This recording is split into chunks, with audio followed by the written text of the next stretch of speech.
Hello दोस्तों, कैसे हैं आप सब। आई होप आप सब बहुत अच्छे हैं।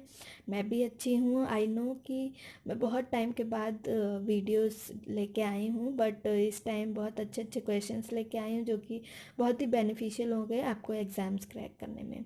तो टाइम ज़्यादा ना वेस्ट करते हुए हम चलते हैं अपने क्वेश्चन की तरफ। तो पहला जो क्वेश्चन है वो एजर्शन और रीज़न से है, जो कि मुझे लगा कि आपको डिस्कस करना चाहिए।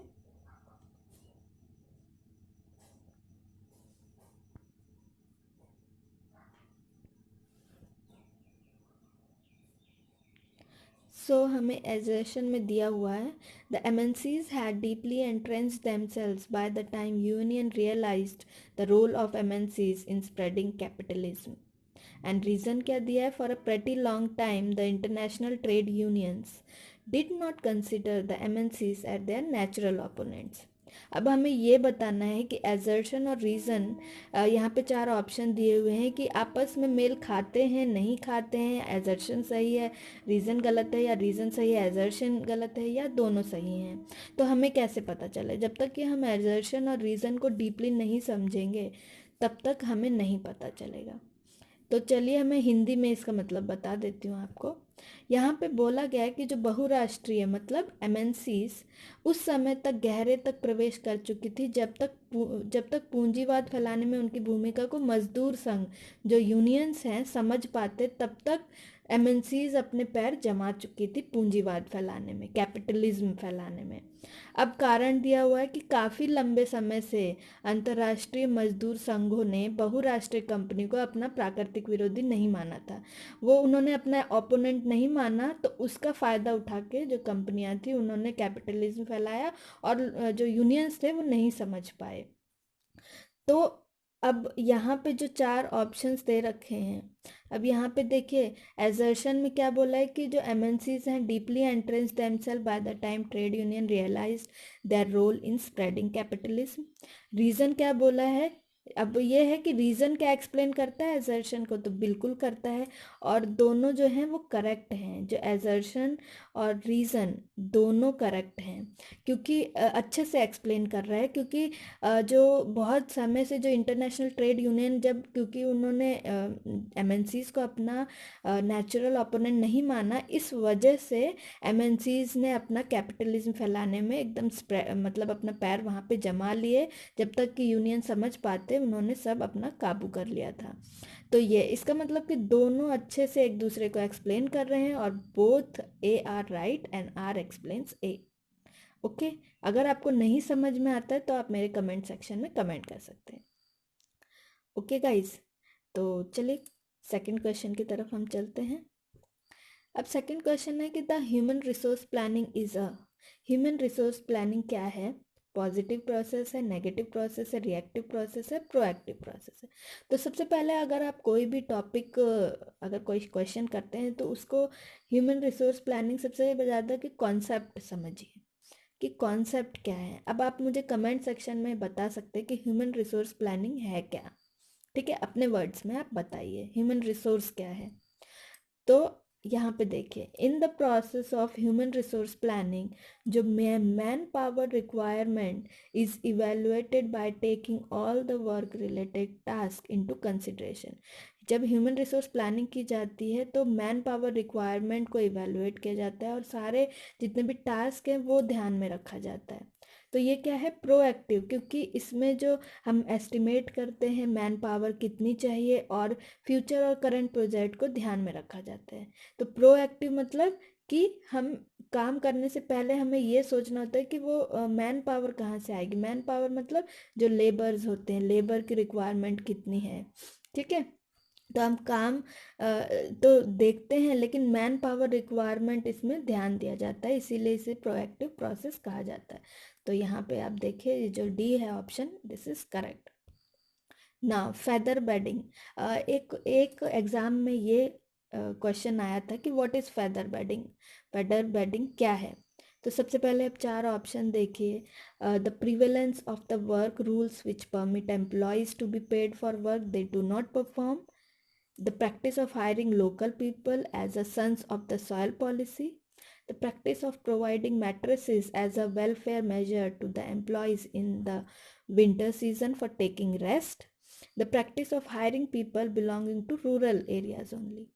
तो अब अगर हमें नहीं पता तो हम ज़्यादातर लोग इस पे करेक्ट ऑप्शन लगाते हैं, बट ये नहीं है। फेदर बेडिंग क्या है? Feather bedding refers to the prevalence of the work rules which permit employee to be paid for work they do not perform. एक वर्क रूल है जिसे क्या करते हैं, जो एम्प्लॉयज़ काम नहीं करते उसके भी पैसे मिलते हैं। Employees to be paid for work they do not perform. It refers to the practice of hiring more employees than needed by the company to perform a given job. एक जॉब को करने के लिए जितने लोग चाहिए उससे ज़्यादा लोगों को हायर किया जाता है, ये एक प्रैक्टिस है। और वहाँ पे कुछ लोग ऐसे भी होते हैं कि काम नहीं कर रहे हैं, उनको भी उसका पैसा मिलता है। It refers to the adoption of work procedures that lead to the hiring of additional workers. तो यहाँ पे क्या करते हैं, वर्क प्रोसीजर है ये जो क्या करता है, हायरिंग ऑफ एडिशनल वर्कर्स, चाहे वो काम करें या ना करें उन्हें पे किया जाता है। This is feather bedding. Now next question. As per the Government of India notification, the wage limit for the employees to be covered under the Employee State Insurance Act 1948 is proposed to be increased to. तो government of India की notification के according जो veg limit है employees की वो कितने तक बढ़ा दी गई है? ₹18,000, ₹25,000, ₹20,000 या ₹21,000. तो देखिए, the employ state insurance act 1948 deals with the provision of certain benefit to employees in case of sickness, maternity, employment injury. अगर सिकनेस होती है, मैटर्निटी होती है या एम्प्लॉयमेंट इंजरी है तो उसके लिए जो प्रोविज़न होता है वो एम्प्लॉय स्टेट इंश्योरेंस एक्ट के 1948 के अंदर आता है. तो जो गवर्नमेंट ने ये इंक्रीज़ किया wage limit for employees to be covered is 21,000. तो करेक्ट आंसर इज ₹21,000. ये आंसर बिल्कुल करेक्ट है. अब अगर हिंदी में देखें तो कर्मचारी राज्य बीमा कानून 1948, बीमारी, मातृत्व, रोजगार के दौरान चोट, इन सब मामलों में जो निश्चित लाभ देने के प्रावधानों से संबंधित है, जो 15,000 से बढ़ाकर 21,000 कर दिया गया है. Now Which among the following statement is not true is relation to labor welfare? अब जब तक आपको लेबर वेलफेयर के बारे में नहीं पता होगा तब तक आप इसका आंसर नहीं दे सकते. तो क्या है कि labour welfare is an essential part of social welfare, not only cover the work life but also extend beyond life and his family community. Labor welfare is not concerned with desirable condition of existence, biologically, socially determined, and labor welfare is a relative concept. तो इसमें क्या बोला कि is not true. not true मतलब सही नहीं है. इसका मतलब कि और सारे सही होंगे, एक जो होगा वो नहीं सही होगा. तो चलिए हम देखते हैं. लेबर वेलफेयर क्या है? एक एसेंशियल पार्ट है सोशल वेलफेयर का.